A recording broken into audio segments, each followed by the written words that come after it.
ڕێزمان و خوێندنەوەی کوردی بۆ پۆلی چوارەمی بنەڕەتی لاپەڕە 12.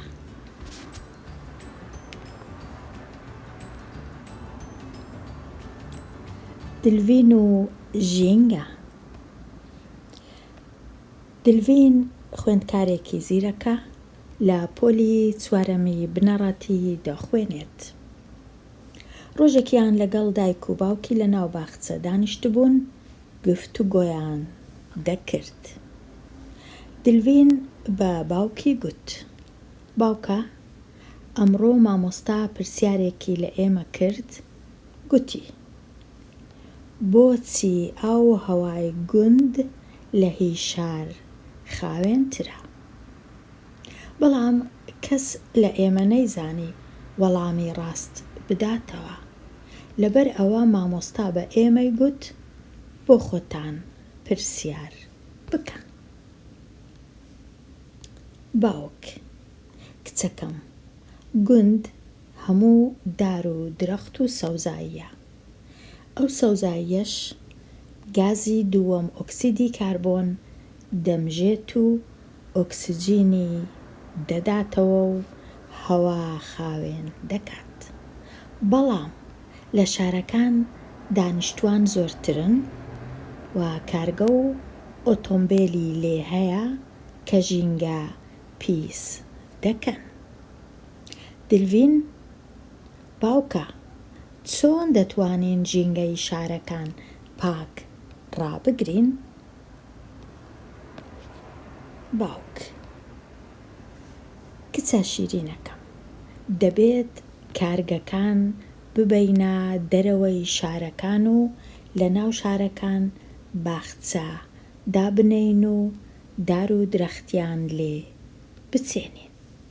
دلڤین: باشە بابە، چ نەخۆشیەک لە هەوای پیس پەیدا دەبێت؟ باوک: کچەکەم، زۆر نەخۆشی لە هەوای پیس پەیدا دەبن، وەک تەنگە نەفەسی کە سنگی مرۆڤ زامدار دەکات.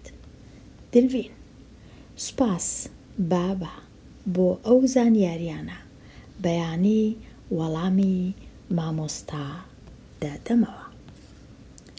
واتای وشەکان.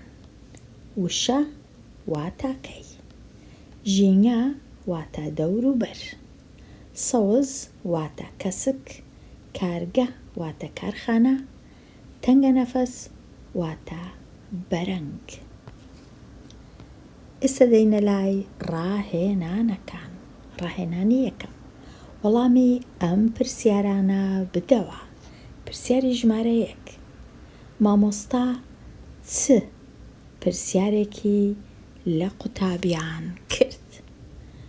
مامۆستا ئەو پرسیاریەی لە قوتابیەکان کرد، پێی گوتن بۆچی ئاو و هەوای گوند لە هی شار خاوێنترە.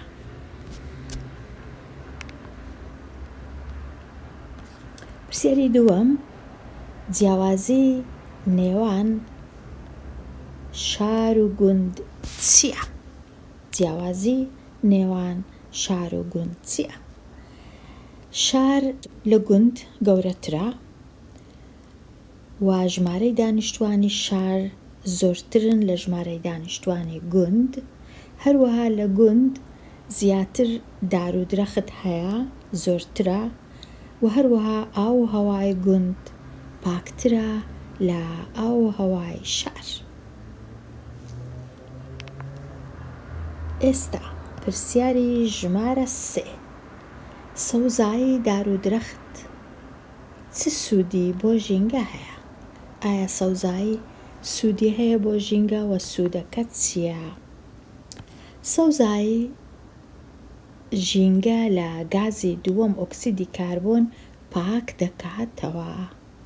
کاتە سەوزایی ئەو سوودەی هەیە بۆ ژینگە کە ژینگە بە پاکی ڕادەگرێ، چونکە هەندێک گاز بە تایبەتی گازی دووەم ئۆکسیدی کاربۆن پاک دەبیتەوە و کەم دەبیتەوە. پرسیاری 4: چۆن دەتوانین ژینگەی شارەکان خاوێن ڕابگرین؟ چۆن دەتوانین ژینگەی شارەکان خاوێن ڕابگرین؟ ئەگەر بمانەوێ ژینگەی شارەکان خاوێن ڕابگرین پێویستە دار و درەخت زۆر بچێنین و بڕوێنین بە چاندنی دار و درەخت، چاندنی سەوزایی و هەروەها بە کەمکردنەوەی بەکارهێنانی ئۆتۆمبیل و ماشێن و فڕۆکە و شتیوە کە بە بەنزین و بە گاز و بەو شتانە دەڕۆن. کەواتە پێویستە سەوزایی زیاتر بچینین هەتا ژینگە پاک بیتەوە لە گازی دووەم ئۆکسیدی کاربۆن و هەروەها پێویستە ئۆتۆمبیل و فڕۆکە زۆر بەکار نەینین، تەنیا بۆ ڕێگای دوور بەکاربێنین. ئەگەر ڕێگایەکە نێزیک بوو شتیدی بەکاربێنین یان بایسکل یان بە پێ ڕۆیشتن بۆ ئەوەی ژینگە پیس نەبی. ئێستا بگەڕێینەوە لای پرسیارەکان. ڕاهێنانی ژمارە 2 کچ، کچان، تۆش ئەم ناوانەی خوارەوە وەک سەرەوە لێ بکە. ژن دەبیتە چ؟ ژنان، ژن ژنان. کوڕ کوڕان، بەرخ بەرخان، گوڵ گوڵان، بزن بزنان. ئێستا دەینە لای چاڵاکی. خوێندکاری خۆشەویست، پاراستنی ژینگەی خوێندنگە دەکەوێتە ئەستۆی تۆ و هاوڕێکانت چۆن دەتوانن ئەم ژینگەیە پاک و خاوێن ڕابگرن. ئەو جۆرە پرسیارانە زیاتر پرسیاری گفتوگۆیە لە پۆلەکەت باسییان دەکەی لەگەڵ هاوڕێکانت لەگەڵ مامۆستاکەت بۆ ئەوەی باس بکەن چۆن ژینگەی خوێندنگە دەپارێزن. بێگومان ئەویش هەر بە هەمان شت بە ڕواندن و چاندنی نەمام، چاندنی دار و هەروەها بە ڕاگررتنی پاک و خاوێنی فرێنەدانی کاغەز و شتی دیکە بتوانین پارێزگاری لە خوێندنگەکە بکەین بۆی ئاگامان لێبی و پیسی نەکەین. ئەو جۆرە پرسیارانە زیاتر پرسیاری گفتوگۆیە لەگەڵ هاوڕێکانت باسییان بکە.